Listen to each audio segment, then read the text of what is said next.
의대 증원에 반발하는 의사단체들의 집단 행동이 현실화하고 있습니다. 특히 대형병원 운영의 주축인 전공의들이 속속 사직서를 내면서 이 의료 대란이 확산할 조짐을 보이고 있는데요. 의료 공백 우려 취재 기자와 자세히 짚어보겠습니다. 송사한 기자, 우선 이 전공의들 사직이 이어지고 있다는 소식이 들리고 있네요. 네, 그렇습니다. 아산병원과 세브란스병원 등 이른바 서울의 빅5 병원에는 하루 종일 전공의들의 사직서가 접수됐다는 소식이 전해지고 있습니다. 우선 왜 빅5 전공의들의 움직임이 중요한지 설명을 드려야 하는데요. 전공의는 전국에 13,000여 명이 있습니다. 이 가운데 빅5 전공의가 2,700여 명으로 전체의 21%나 차지하고 있는데요. 이들이 모두 계획대로 사직서를 낸다고 하면 전체 전공의의 5분의 1이 일순간의 공백 상태를 맞게 되는 겁니다. 대형 병원 안에서도 전공의들의 역할이 절대적인데요. 하루에 약 200건, 일주일에 1,600여 건의 수술이 이뤄지는 신촌 세브란스 병원의 경우 전공의가 전체 의사의 40%를 차지할 정도로 비중이 큽니다. 이들 빅5 전공의들은 오늘 사직서 제출을 마무리하고 내일 오전 6시부터 모두 병원을 떠나기로 약속한 상황입니다.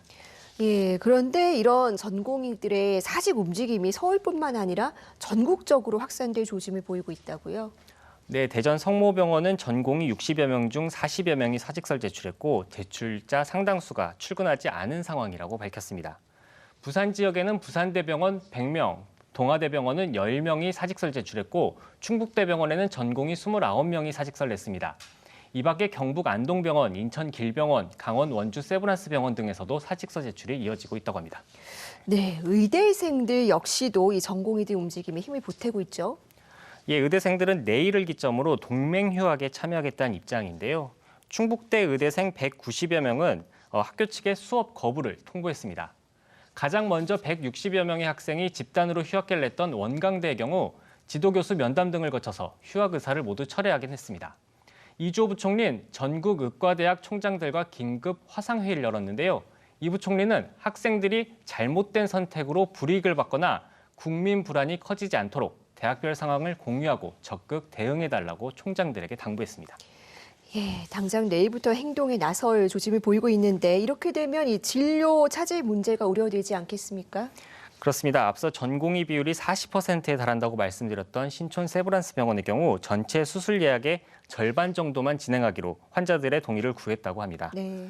내일 이후 전공의들의 사직이 전국적으로 확산되면 우려했던 의료 대란이 불가피해 보입니다. 특히 지난 2020년 집단행동 당시 전공의들이 응급실과 분만실 등 필수 응급 의료 현장은 지켰던 것과 달리 이번에는 일괄 사직 의사를 밝히고 있어서 여파는 훨씬 클 것으로 예상됩니다. 예, 수술 예약의 절반 정도가 지금 미뤄지고 있다는 것 아니겠습니까? 네. 정부 대책이 있을까요? 네, 정부는 우선 비상 진료 체계를 가동해 대응하기로 했습니다. 위급한 환자를 우선 치료받도록 대형 병원은 응급 위주로 가동됩니다.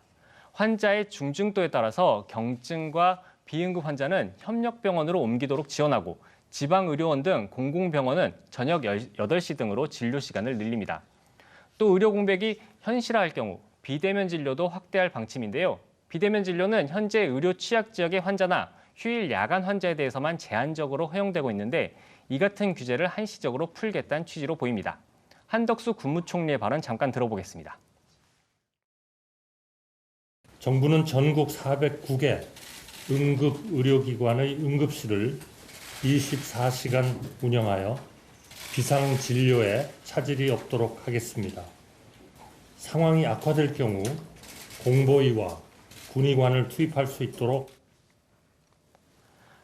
네, 한편으로는 의사들의 집단 행동에 강경한 입장도 제어해냈는데요.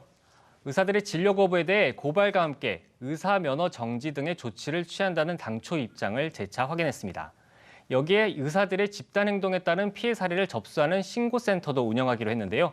정부는 또 전국 전공의들에게 진료 유지 명령을 발령하고 근무 상황을 점검하기 위해 현장 점검에 착수했다고 밝혔습니다.